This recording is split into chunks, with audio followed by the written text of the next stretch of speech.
Baik, rekan-rekan semuanya, sekarang saat ini kita memasuki pemaparan materi yang pertama yang akan disampaikan oleh Dr. Rian Keswani, spesialis bedah saraf. Beliau lahir di Pekanbaru 24 September 1983, menempuh pendidikan program studi kedokteran umum di Fakultas Kedokteran Universitas Andalas, Padang, Sumatera Barat, dan lulus pada tahun 2008. Setelah lulus program kedokteran umum, beliau bekerja sebagai dokter di emergency room Rumah Sakit Eka Hospital Pekanbaru tahun 2008 sampai 2011. Kemudian pada tahun 2011 beliau melanjutkan program pendidikan spesialis bedah saraf di Fakultas Kedokteran Universitas Indonesia dan lulus pada tahun 2016. Sejak tahun 2016 sampai dengan saat ini beliau aktif berperan sebagai dokter spesialis bedah saraf di Rumah Sakit Pusat Otak Nasional Profesor Dr. Mahar Marjono Jakarta dan menangani berbagai kasus bedah saraf di ruang operasi. Beliau juga merupakan anggota aktif Ikatan Dokter Indonesia dan Perhimpunan Spesialis Bedah Saraf Indonesia. Pada pembahasan kali ini, Dr. Rian akan menjelaskan materi mengenai understanding about brain tumors atau pemahaman mengenai tumor otak. Kepada Dr. Rian, dipersilahkan untuk memaparkan materi selama kurang lebih 45 menit ke depan. Baik, terima kasih Narsolita. Saya izin share screen ya. Baik, Assalamualaikum warahmatullahi wabarakatuh. Selamat pagi teman-teman perawat seluruhnya. Saya berterima kasih telah diberi kesempatan untuk memberikan sedikit presentasi. Cukup beban ini diberikan oleh teman-teman penyelenggara karena judulnya Understanding Brain Tumor. Tapi kata understanding-nya saya coret karena sampai sekarang saya rasa saya belum benar-benar memahami tumor otak. Jadi istilahnya ini saya hanya berbagi apa itu tumor otak tanpa memiliki pemahaman yang benar-benar dalam. Nama saya Rian Rizaldi Keswani, saya bedah saraf di Rumah Sakit Pusat Otak Nasional. Saat ini sudah khusus memegang tumor saja, jadi sejak tahun 2020 saya diberikan keminatan, dan keminatannya adalah tumor. Baik, sekarang kita ngobrol mengenai apa sih yang menyebabkan tumor otak. Jadi tumor otak itu kalau jawaban sederhananya adalah unfortunate accumulation of DNA damage. Jadi sampai sekarang kita belum tahu kenapa, tapi terjadi pengumpulan dari kerusakan DNA yang terus terjadi, terus akhirnya jadinya mengarah ke mutasi genetik, dan yang ujung-ujungnya akan membuat sel-sel kita jadi beraktivitas tidak normal. Jadi ada sel, secara gamblangnya kita bilang ada sel yang jadi bandel, atau ada sel yang berubah bekerja di luar kontrol badan kita, sehingga dia membelah lebih banyak dari yang dibutuhkan atau di luar kontrol badan kita. Bisa terjadi di organ mana saja, salah satunya di otak. Secara umum, tumor otak kita bagi dua, ada yang primer, ada yang sekunder. Yang primer adalah tumor otak yang berasal dari jaringan otak atau jaringan sekitar otaknya, jadi bisa berasal dari, kalau dari otaknya sendiri kita bilang namanya glioma, kalau dari sapor otak kita bilang meningioma, kadang-kadang ada bisa dari saraf, kita bilangnya schwannoma. Dengan angka insiden sebenarnya cukup kecil, jadi 14-21 per 100.000. Tapi karena penduduk Indonesia besar, kita ada 300.000, jadinya angkanya jadinya besar sekali di Indonesia. Berikutnya metastatic brain tumor atau MBT. Ini kita sebut juga sebagai tumor sekunder. Yang dimaksud dengan tumor sekunder adalah tumor yang berasal dari organ lain, terus dia jalan-jalan dan tumbuh di otak. Jadi yang ada di otak adalah suatu anak sebar. Secara kasus juga relatif kecil, lebih kecil daripada tumor otak primer, dan yang paling umum biasanya paling sering muncul di otak tuh yang untuk metastasis biasanya tumor otak. Mohon maaf Dokter Rian, mohon maaf ini slide-nya belum berubah Dok, masih judul awal. Oh, kalau gitu saya coba stop share dulu ya. Oke.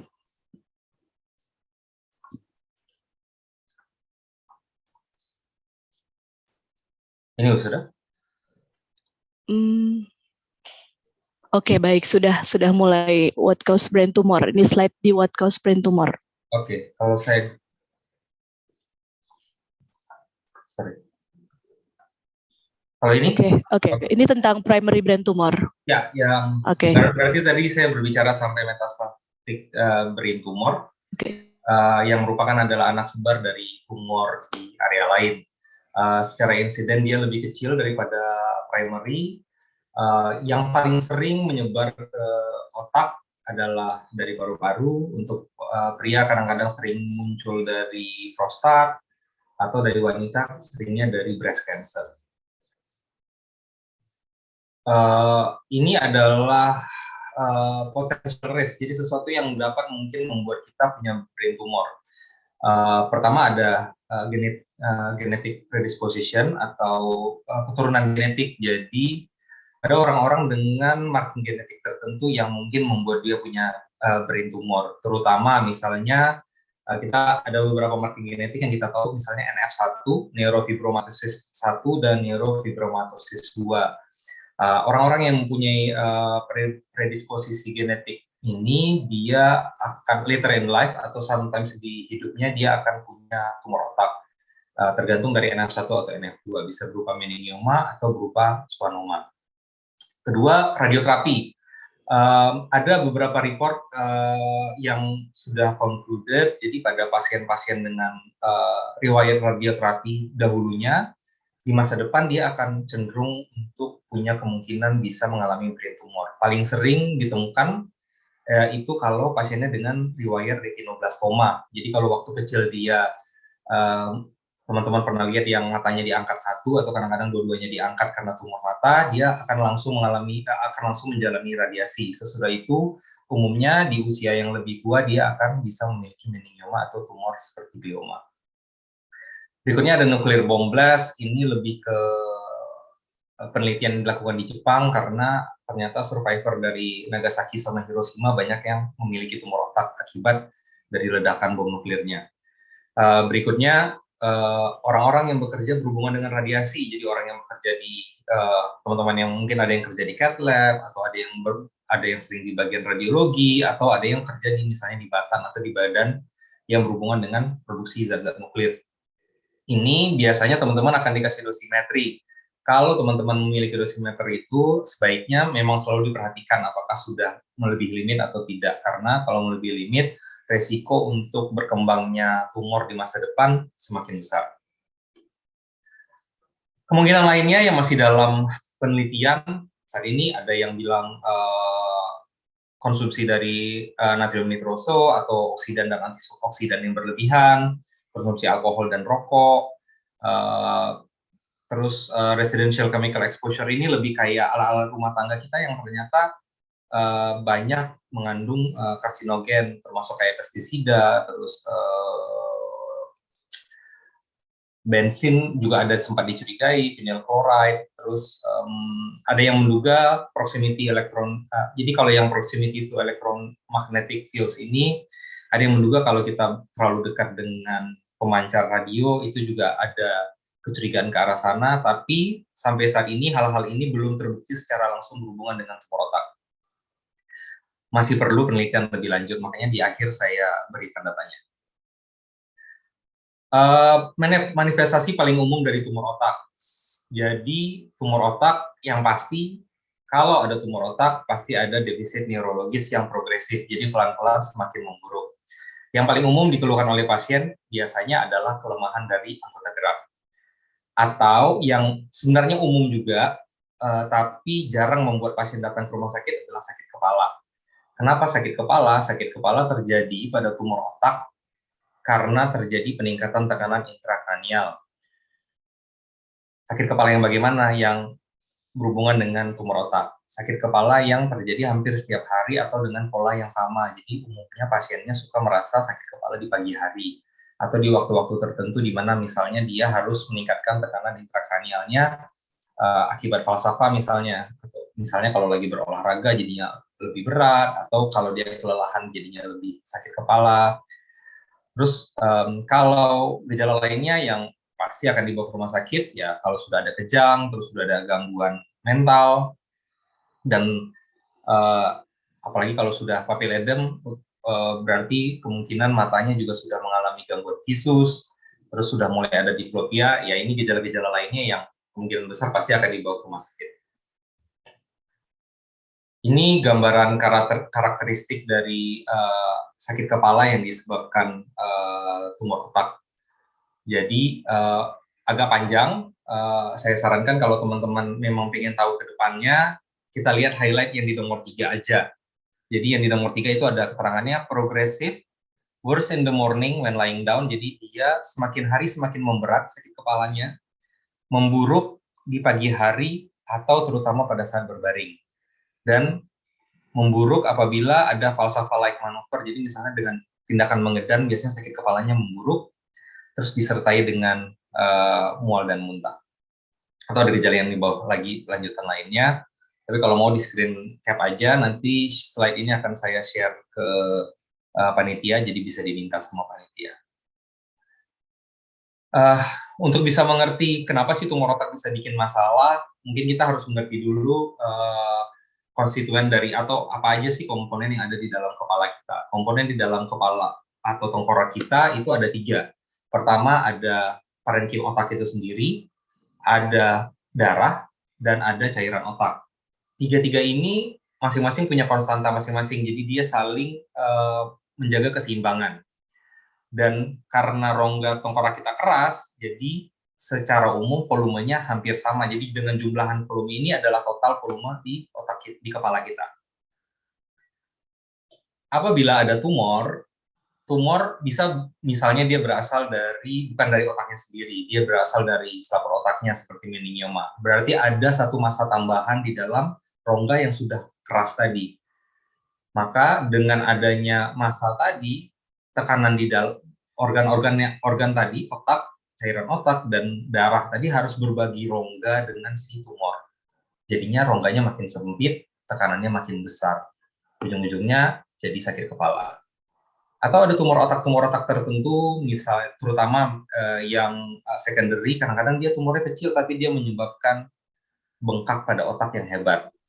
Bengkak yang hebat pada otak itu nantinya akan menyebabkan gangguan pada keseimbangan 3 hal tadi. Jadi kalau otak yang pertama besar, berarti cairan otaknya akan turun, aliran darah ke otak juga akan turun, yang nantinya juga akan menyebabkan gangguan yang berhubungan dengan status neurologis. Terus kita berbicara sedikit mengenai gangguan neurologis yang mungkin terjadi pada tumor otak. Gejalanya memang sangat banyak karena otak kita adalah gambaran seluruh tubuh kita. Jadi tiap area otak punya representasi di tubuh. Untungnya karena dia punya representasi masing-masing, kalau ada tumor di area tertentu, kita bisa menebak kira-kira lokasi tumornya di mana berdasarkan gejalanya. Misalnya, kalau tumornya berada di lobus frontal yang ada di depan, gejala-gejala ini sering muncul pada pasien yang dengan tumor di lobus tersebut. Misalnya ada gangguan inisiatif, pasiennya jadi lebih cuek atau apati, terus kadang-kadang dia punya gangguan kognitif, jadi kelihatannya pasiennya mungkin kalau kata orang jadi kelihatan lebih bego atau lebih lamban, atau dia jadinya nggak punya ada inhibisi dan disinhibisinya terganggu, jadi harusnya hal yang tidak normal dilakukan, misalnya tidak buka baju di tempat umum, malah jadi tiba-tiba dia nggak sadar dia buka baju aja di tempat umum, itu bisa terjadi. Atau bisa terjadi pergantian personality. Kalau sudah lebih besar atau dekat dengan homunculus motorik, bisa terjadi kelemahan pada anggota gerak. Kalau dia ada di lobus temporal atau di samping, umumnya berhubungan dengan kejang. Jadi pasiennya seringnya muncul dengan gejala kejang, gangguan memori, atau gangguan bahasa. Kalau di parietal itu ada kanan dan kiri, dua-duanya punya fungsi yang lumayan banyak, walaupun seringnya kalau kita diajarkan di neurologi dibilang dia lebih silent. Tapi kemampuan membaca, kemampuan berhitung, kemampuan menulis, itu ada di lobus tersebut. Tumor di area ini sering banget kelewat oleh kita klinisi. Jadi kita kelihatannya pasiennya baik-baik aja dan pasiennya juga nggak komplain. Tapi begitu disuruh ibu atau bapak pegang bolpen, coba tulis pak, dia nggak bisa nulis ternyata. Jadi pasiennya sudah agrafia. Makanya jadi kalau kita melakukan pemeriksaan neurologis itu harus lebih lengkap. Kalau dia di lobus occipital, paling sering adalah gangguan lapangan pandang. Jadi lapangan pandangnya menjadi lebih sempit di mata yang berlawanan.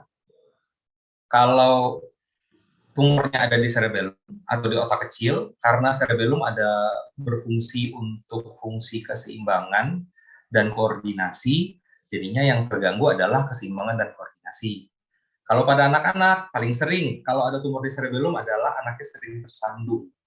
Jadi orang tuanya akan komplain, iya nih dok, iya nih suster, anak saya nih ceroboh, dikit-dikit jatuh, kalau lari tersandung, kalau jalan kepleset. Itu adalah tanda-tanda gangguan koordinasi.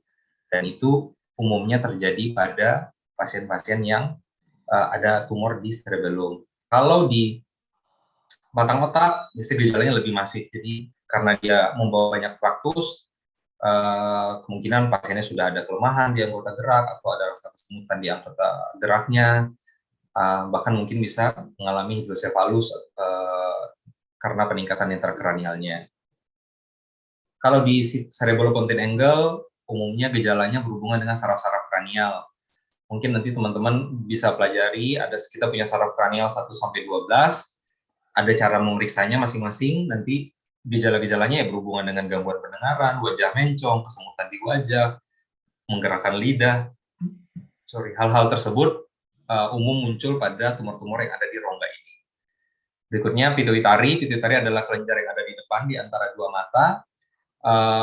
Ini adalah kelenjar yang berhubungan dengan hormonal, jadinya pasiennya akan muncul keluhan-keluhan yang berhubungan dengan gangguan hormon, seperti kadang-kadang menstruasinya bisa tidak teratur, atau kadang-kadang pasiennya juga tidurnya jadi kacau, atau kadang-kadang kalau pada pria bisa ada gangguan ereksi atau gangguan pertumbuhan, jadi growth hormonnya jadi lebih besar, jadi tangan kakinya jadi lebih besar, atau bisa jadi matanya jadi buta karena kelenjar ini dekat banget sama saraf mata. Berikutnya kelenjar pineal, kelenjar juga sejajar dengan kelenjar pituitari, tapi ada lebih di belakang. Ini kelenjar yang banyak mengeluarkan hormon melatonin yang mengatur fungsi tidur kita. Jadi kalau ada tumor di area ini, pasiennya akan mengalami gangguan tidur umumnya. Atau ada gejala lainnya seperti parinop dan lain-lain. Untuk imaging, paling umum kita periksa bisa MRI. Kalau di PON kita cukup, karena dia jaringan lunak, kita selalu periksa MRI. Kalau untuk tumor-tumor tertentu, kadang-kadang kita tambahkan dengan perfusi dan angiografi untuk melihat struktur pembuluh darahnya. Untuk tumor yang lebih banyak struktur tulangnya atau lebih padat, biasanya CT scan lebih superior. Untuk PET scan saat ini nggak banyak rumah sakit yang punya, tapi ini sering dilakukan pada tumor-tumor yang merupakan metastasis. Jadi biar kita bisa cari si anak sebar ini ada di mana lagi selain di otak. Ini diferensial diagnosis untuk intraaksial. Maksudnya intraaksial adalah tumor yang di dalam otaknya sendiri, atau ekstraaksial, tumor yang ada di surrounding atau area sekitar otaknya. Ada banyak, mungkin nanti bisa di screen cap aja ini biar saya tidak terlalu panjang menjelaskan soal ini. Saya masukkan aja gambar-gambaran imaging. Jadi yang warna biru merah ini adalah MRI perfusi. Dari sini kita bisa lihat area mana yang paling banyak pembuluh darahnya. Saya sebagai dokter bedah, saya jadi ngerti ini kemungkinan operasinya nanti banyak berdarah atau tidak. Ini gambaran MRI meningioma, jadi tumor yang berasal dari selapor otak bisa sampai besar banget tumornya dan biasanya menekan, dan gejalanya biasanya sesuai dengan lokasi tumornya. Contoh juga yang lain, ini meningioma juga, yang tipis ini, atau ini schwannoma, tumor yang berasal dari saraf. Ini contoh imaging juga, ini tumor pituitari. Kalau di MRI kelihatannya seperti ini, atau craniofaringioma, ini berhubungan, ini tumor di cerebellum atau di otak kecil. Ini tumor, ini mungkin central neurocytoma, tumor intraventricle. Saya percepat aja nih, coba contoh MRI, mungkin nanti kita kalau ada waktu kita ngobrol kapan-kapan tentang ini. Jadi general management yang pasti kita harus tahu jenis tumornya. Jenis tumor gimana cara tahunya? Kita ambil tumornya, kita periksa di bawah mikroskop. Radiologis bukan gold standar untuk diagnosis tumor. Gold standarnya adalah pemeriksaan patologi anatomi. Jadi jaringan harus diambil. Harus dipertimbangkan juga lokasi lesi, jadi untuk tindakan operatifnya bisa ada defisit atau enggak. Terus setelah kita punya diagnosis, kita akan pertimbangkan tindakannya apa, lanjutan apakah perlu radiasi atau kemoterapi, dengan mempertimbangkan umur pasien dan kondisi lain pasien dan kualitas hidup pasien. Preoperatif ini sering diberikan oleh saya sebagai dokter bedah saraf atau dokter neurologi, juga akan memberikan terapi seperti kortikosteroid untuk mengurangi bengkak, antikonvulsan atau obat anti kejang. Terus kita harus biasanya tiap shift kita minta diperiksa status neurologisnya. Pada pasien tumor intrakranial sering mengalami gangguan natrium, jadi elektrolitnya suka turun. Umumnya akan diperiksa sekali 3 hari atau sekali 4 hari untuk melihat ini. Hindari pemberian IV hipotonik. Jadi sayangnya di Indonesia masih sering pakai normal salin, itu konvensi internasionalnya sekarang sudah sangat kita hindari untuk pemberian NaCl untuk sebagai cairan. Biasanya kita pilih lebih kayak ringer fundin atau RL dengan kombinasi, dan kepala dinaikkan 30 derajat. Ini untuk membantu drainase vena jugular sehingga aliran darah di otaknya lebih lancar. Kalau prosedur operasi ada yang namanya stereotaktik biopsi, ada yang pemasangan Omayev reservoir, ada yang kraniotomi. Kraniotomi prinsipnya adalah kita buka tulangnya, terus kita ambil tumornya. Ini contoh stereotaktik biopsi, jadi kita hanya bikin lubang kecil di kepala untuk mengambil contoh jaringan tumornya. Nah, ini umumnya kita lakukan pada tumor-tumor yang metastasis brain tumor, yang ada di bagian dalam sekali dari otak, atau tumor-tumor kecil yang kita perlu contoh jaringannya, tapi dia juga jauh di dalam otaknya. Jadi supaya kita tidak merusak terlalu banyak area, kita hanya masuk satu jarum ini aja. Indikasinya untuk surgical ya kita evaluasi dari radiologi sebesar apa tumornya, gejala yang sudah dihasilkan apa saja oleh tumornya, dan surgical manajemennya biasanya kita bisa total removal, umurnya bisa parsial, sangat tergantung dari kondisi tumornya dan kondisi pasiennya. Jadi belum tentu total removal itu selalu bagus buat pasien. Kalau misalnya tumornya glioma terus kita total removal seagresif mungkin, sedangkan yang berubah jadi tumor adalah bagian otaknya, bisa saja pasiennya sesudah itu nggak berfungsi sebagai manusia lagi karena otaknya terlalu banyak kita ambil. Jadi diperlukan kebijaksanaan kita sebagai tim medis untuk menilai kualitas hidup pasien sebelum dan sesudah tindakan. Komplikasi yang paling sering ya neurologis, karena kita main-main di otak, tipis banget semuanya dan semuanya kecil, dan kita operasi pakai mikroskop sehingga kadang-kadang yang kesenggol dikit aja bisa bikin masalah. Karena lanjutannya bisa kejang, hidrosefalus, atau sistemiknya kadang-kadang karena operasinya lama bisa ada masalah pneumonia, emboli, atau sepsis, atau infeksi. Sekian mungkin dari saya. Kalau dari teman-teman ada pertanyaan, silahkan. Terima kasih. Sebentar. Baik, terima kasih kepada Dr. Yan atas materi yang telah disampaikan dengan cukup jelas dan informatif. Selanjutnya akan saya bacakan beberapa pertanyaan yang sudah masuk. Mohon izin ya Dok, ini ada beberapa pertanyaan yang masuk. Yang pertama, ini ada dari Nur Rahmat RSUD Tugurejo Semarang. Bagaimana Dok mengetahui gejala awal curiga tumor sebelum dilakukan CT scan? Karena pasien datang dengan vertigo. Terus yang kedua, dia juga menanyakan bagaimana mengetahui tumor itu primer atau sekunder, bedanya bagaimana Dok? Okay. Silahkan. Ya, untuk tahu tumor itu sudah ada tumor atau tidak sebelum CT scan memang spesifik dari pemeriksaan fisik. Kalau untuk vertigo sendiri, vertigonya bisa dianalisa ulang. Ada vertigo sentral, ada vertigo perifer. Kalau dia vertigo perifer, umumnya vertigo ini memburuk kalau pasiennya bergerak. Jadi dia aggravated with movement. Semakin bergerak pasiennya, dia akan semakin terganggu, semakin pusing. Umumnya ini gangguannya ada di organ pendengarannya atau di telinganya. Lebih spesifik di kanalis semicircularisnya. Jarang ini disebabkan oleh tumor otak, tapi belum tentu tidak, tapi jarang. Kalau dia vertigonya lebih ke sentral, berarti dia merasa pusing atau ada gangguan keseimbangan, tapi tidak memburuk dengan pergerakan. Keluhan yang paling sering pasien keluhkan biasanya adalah berasa kayak naik kapal. Karena pasiennya sering ngomong, "Dok, saya kalau jalan berasanya seperti pasien naik kapal kalau berhubungan dengan vertigo." Ini umumnya disebabkan oleh tumor otak. Biasanya ada tumor di cerebellum atau di saraf pendengarannya. Paling sering di saraf vestibulokoklear atau saraf nomor 8 yang berubah menjadi tumor. Kayak gitu. Tetap kalau kita lakukan pemeriksaan fisik yang tajam, kita bisa menduga apakah ini disebabkan oleh tumor atau tidak.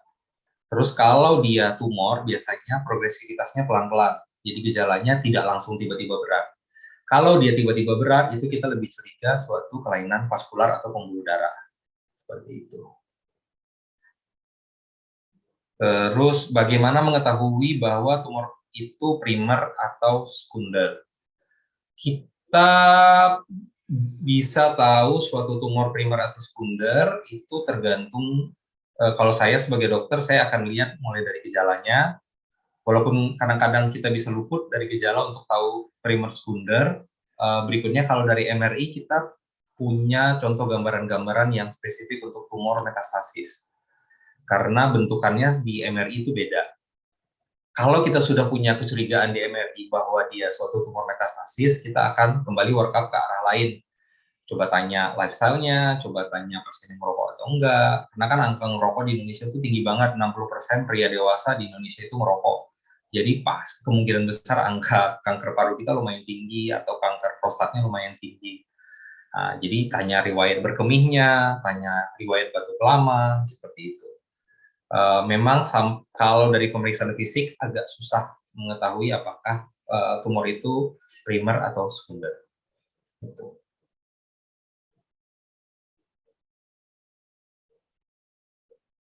Oke, baik. Terima kasih dok atas jawabannya. Pertanyaan selanjutnya dari Ilham RS Oputaiko. Indikasi pertimbangan kondisi pasien dengan operasi, kemoterapi, dan radioterapi. Ini bagaimana dok nih? Ya, baik. Jadi kalau untuk indikasi pertimbangan tumor otak dengan operasi, kemoterapi, dan radioterapi, mungkin satu-satu dulu ya. Kalau untuk operasi kita mungkin teman-teman udah lebih jago lah mungkin dari saya ya, periksa Karnofsky score, teman-teman perawat pasti lebih ahli dari saya. Jadi pertimbangan awal kita pasti Karnofsky score-nya. Kalau untuk operasi ada pertimbangan kalau seandainya Karnofsky score-nya jelek, tapi secara umum pasiennya tidak akan bisa membaik tanpa diangkat tumornya, maka kita akan usahakan tetap ambil tumornya tanpa perbaikan Karnofsky score. Kenapa? Karena itu namanya damage control. Kerusakan atau kondisi yang buruk saat ini disebabkan oleh tumornya. Jadi kalau kita tidak ambil tumornya, kita tidak akan bisa perbaiki kadar umumnya. Kalau untuk kemoterapi dan radioterapi, umumnya mereka akan minta Karnofsky score-nya baik dulu. Jadi, oleh karena itu, makanya kalau pasien saya sesudah dioperasi, di PON, teman-teman perawat, saya akan titipin kalau pasiennya usahakan dietnya bagus, usahakan mobilisasinya bagus, jadi dia tidak punya pneumonia, terus dia asupan proteinnya cukup, jadi dia punya gizi yang baik, sehingga dia bisa menjalani kemoterapi dan radioterapi. Lebih ke sana sih pertimbangannya. Kalau untuk operasi, selama dia life saving, kita akan kerjakan.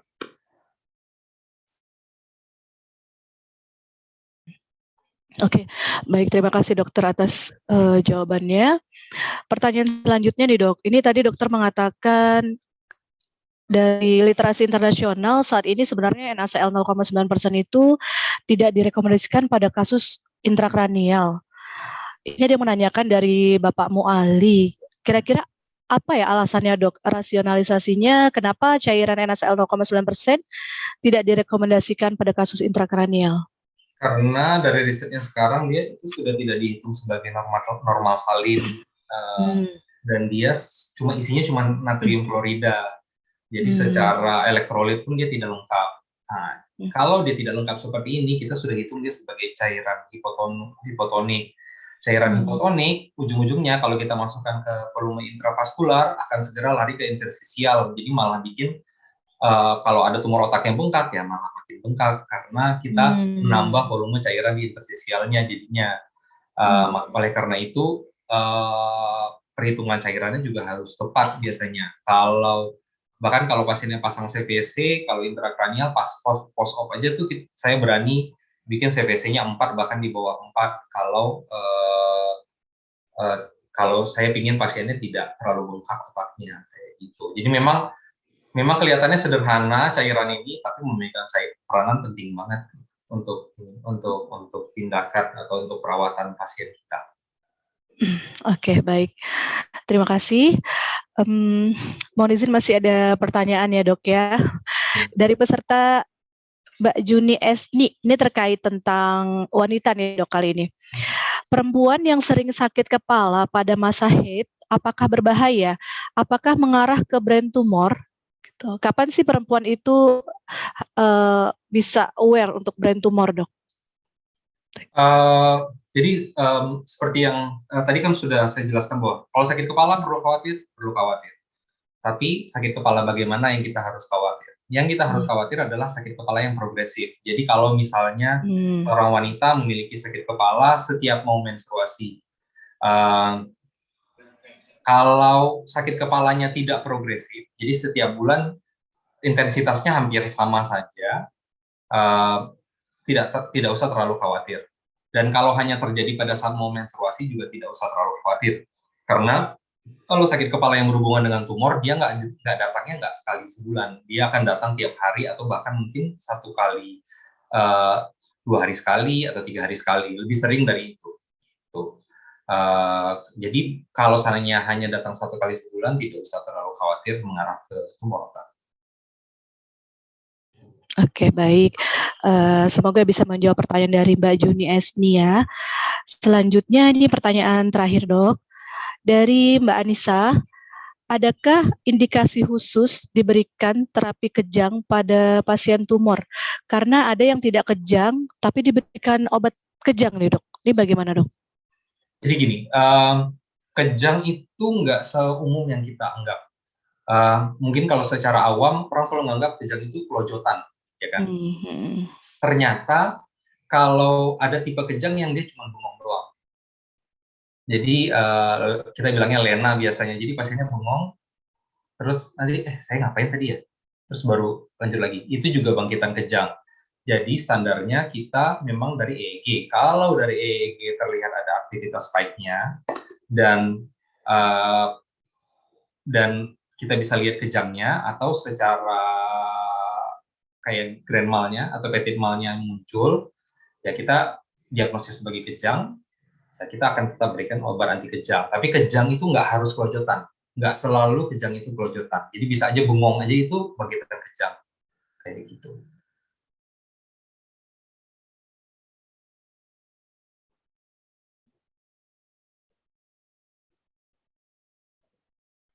Oke, baik. Mohon maaf dok, ini karena terlalu banyak antusias dari peserta, ini masih ada pertanyaan yang penting untuk kita bacakan ya dok. Mohon izin, ini masih ada 2 lagi nih dok ya. Dari Mbak Ita di RSUD Dr. Sutomo. Pertanyaannya, pada pasien postcrenotomi sering buang air kecil banyak, itu kenapa ya dok? Dan yang kedua, pada grade berapa tumor harus dioperasi? Nah ini tadi pertanyaan yang mungkin sama, indikasi apa yang menentukan pasien ini harus dilakukan operasi, itu dok? Oke. pasien post-op kraniotomi seringkali ada keluhan kencing banyak. Jadi ada 3 yang bisa menyebabkan gangguan berbunyi. Kita bisa ada 3 nih masalah cairannya. Pertama bisa diabetes insipidus, bisa cerebral wasting, atau atau memang jadinya pasiennya overload cairan pada saat intraoperatif. Kalau diabetes insipidus umumnya itu karena gangguan dari hormon vasopresin. Kalau operasinya berhubungan dengan tumor-tumor di pituitari, sering terjadi. Kalau cerebral wasting, kadang-kadang pada kraniotomi biasa, kadang-kadang suka terjadi karena kita memanipulasi otak. Jadi si otaknya refleks untuk membuang saltnya, jadi urinnya jadinya banyak. Bagaimana cara menentukannya, apakah dia CSW atau DI atau diabetes insipidus? Caranya adalah periksa natrium urin 24 jam. Dari sana kita bisa lihat yang dibuang natrium atau hanya air saja. Kayak gitu.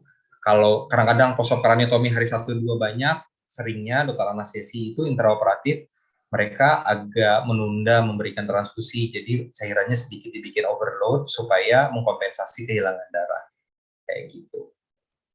Terus kalau pasien tumor otak, grade berapa yang harus dilakukan? Ini sangat tergantung dari tumor otaknya. Sebenarnya gini, prinsipnya kita lakukan kraniotomi atau pengangkatan tumor adalah apabila sudah ada efek desak ruang. Jadi bukan masalah grade-nya yang menentukan tindakan operasi. Kalau kita lihat ternyata efek desak ruangnya sudah ada dan sudah mulai mengganggu organ otaknya atau organ saraf-saraf di sekitarnya, kita harus melakukan pengangkatan tumor. Dan indikasinya yaitu efek desak ruang jadinya, bukan grade-nya. Grade itu kan kita dapat nanti setelah kita ambil tumornya, terus kita diperiksa oleh dokter patologi anatomi, nanti beliau akan kasih tahu grade-nya grade berapa. Baik. Baik, pertanyaan lagi ya dok ya, mohon izin.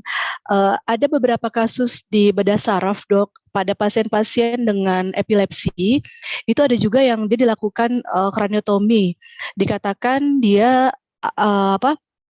untuk mengambil daerah epileptic zone-nya itu dok. Menurut dokter Rian sendiri bagaimana dok?